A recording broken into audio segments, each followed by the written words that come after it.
Yan ang water dispenser na ito yung kabuuan guys. Nilipat ko dito yan sa kabilang bahay guys kasi para dito ko malaman kung okay ba talaga ang pagka-repair ko. Kasi first time ko palang mag-repair nito.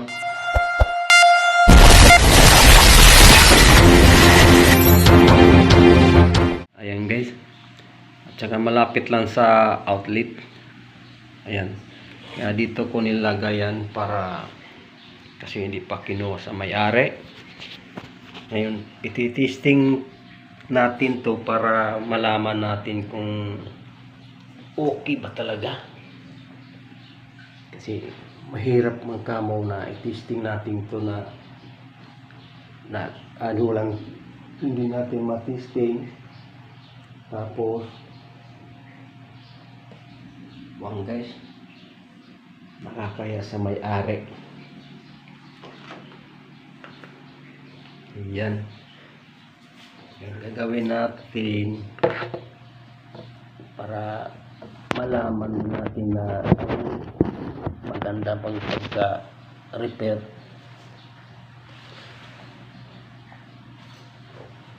Ito ang gagawin natin, sasakto natin sa outfit yung ano guys.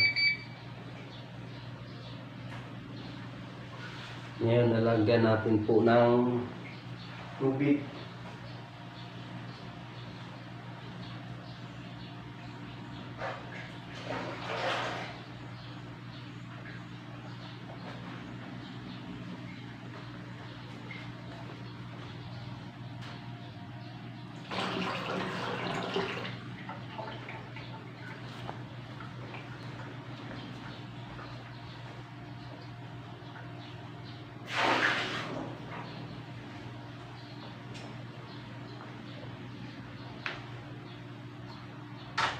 Ngayon,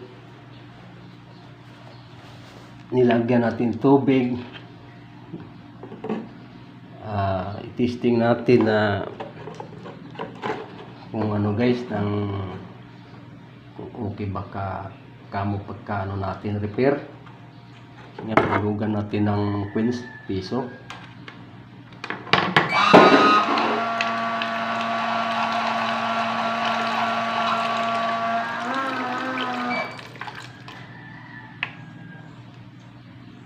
Ngayon,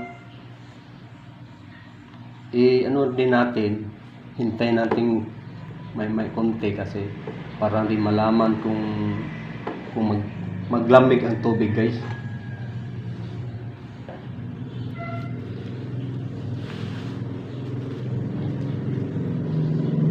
Ayan guys, hintayin sa natin ng ilang minuto guys kasi para malaman natin na kung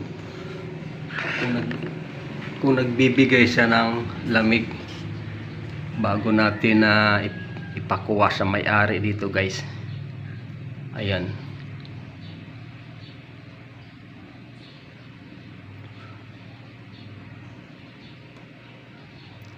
Para pag kinuha sa may-ari, wala po tayong magiging problema sa pag-repair natin ng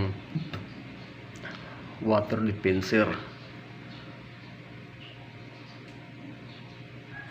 Kasi ang ano dito guys, kailangan na pagbubutihin ko ang pagre-repair sa mga baguhang kong customer para naman kung mayroon naman na ipapagawa sa akin pa rin na magpapaayos ng mga gamit. Kasi yun ang kinakaganda sa isang tao pagkay magandang pagka-repair. Magandang pag-repair guys. Ito yung ano guys, ang ano dito na sensor lang ang sira niyan. Yan, hindi natin pwede na ano kasi na-upload ko ng ito yung karugtong kasi nga di pwede na habaan natin ang time sa ano. Ayan yung pinaka ano dyan Ito naman na isang sensor yan, nag ano yan guys, sa pag hinulugan mong piso, ito yung nag ano guys, dahil naka sit up siya sa 0.7. Ngayon ang mangyari niya, pag hinulugan ng piso yan, kaso wala na akong piso, hindi na pwede na makuha yung piso kasi nga dinala sa may-ari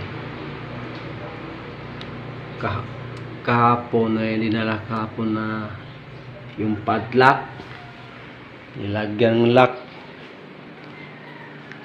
Ayan, kasi nung pag-ayos ko nito walang lock. Ayan, may kandado na siya guys. Kaya nandito kasi yung barya sa ilalim. Pag hinulugan mo ng piso dito, babagsak. Yung pinaka ano guys. Kaso wala na tayong piso. Pero aakit ako sa taas, maghanap kong piso para mauksibaran talaga ang pagka ano natin, pagkaayos ng isang water dispenser. Yan.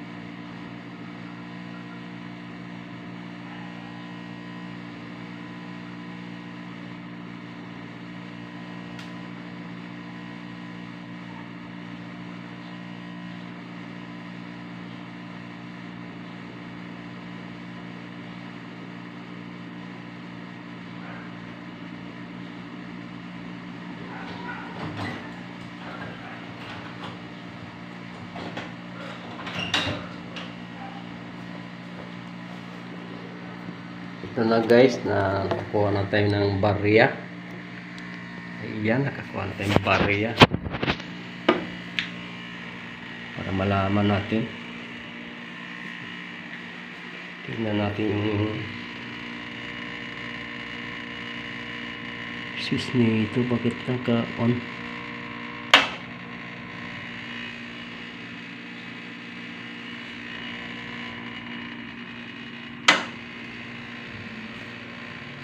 Ang dumi-dumi.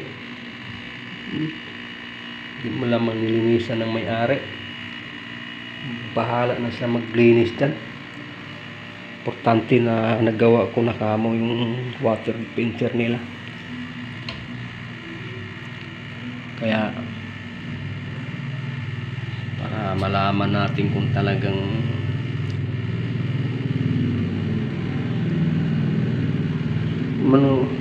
kung okay talaga siya. Kung naglalamig, kasi pag di maglalamig ay babaklasin ko naman. Kaya maya pa daw.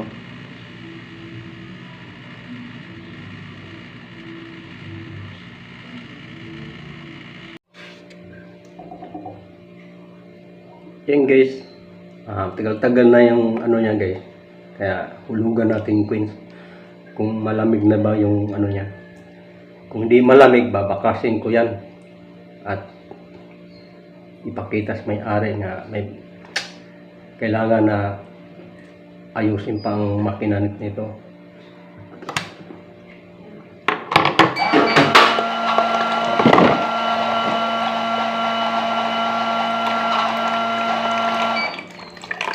Malamig na guys. Okay ang makina niya guys, walang nagiging problema. Kaya pwede nang kunin sa may-ari niya. Tatawagan ko na yan mamaya. Kaya hanggang dito lang guys. Thank you for watching. Bye bye. Kaya bubunutin ko na. Okay.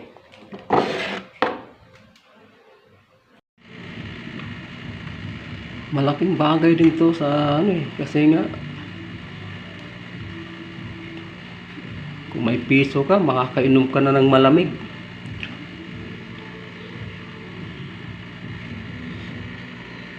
may-ari nito Alan, kasi yung ano may o ano lang yung ang may-ari nito kanin ito lang may tatak na Alan. Ayan, siguro kwan yung may-ari nito, ang may-ari itong water dispenser guys, Joan ang pangalan. Ibig sabihin ito lang ang kan may-ari ang pinakaano dito. Kasi marami kong nakikita doon sa ano sa merkado, halos na may ganito pangalan.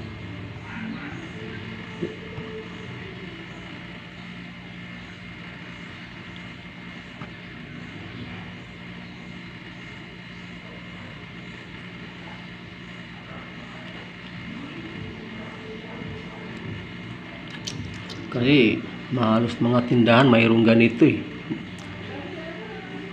Yung tag-init guys ay laking kita na nito kasi ano eh, sipin mo kahit piso-piso lang guys, ba laking bagay yan.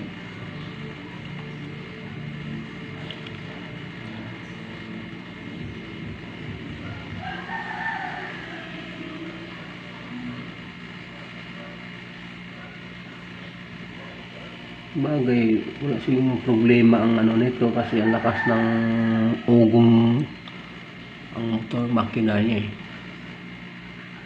Mas maganda talaga na ano natin talaga to, na sure talaga.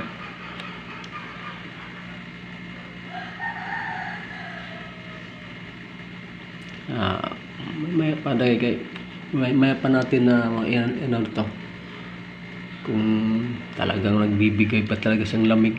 Pag hindi ay wala, hindi pa natin maibalik sa may-ari, hindi ko pa yan matawagan kasi kung may problema yung makina, tawagan kung may problema yung makina, ayaw maglamig. Okay, burn out pa guys, ano ba yan?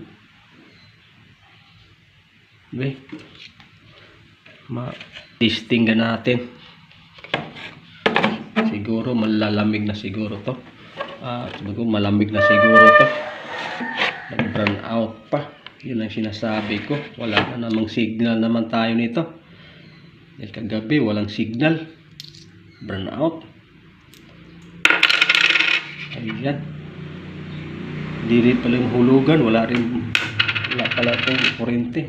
Ano ba yan?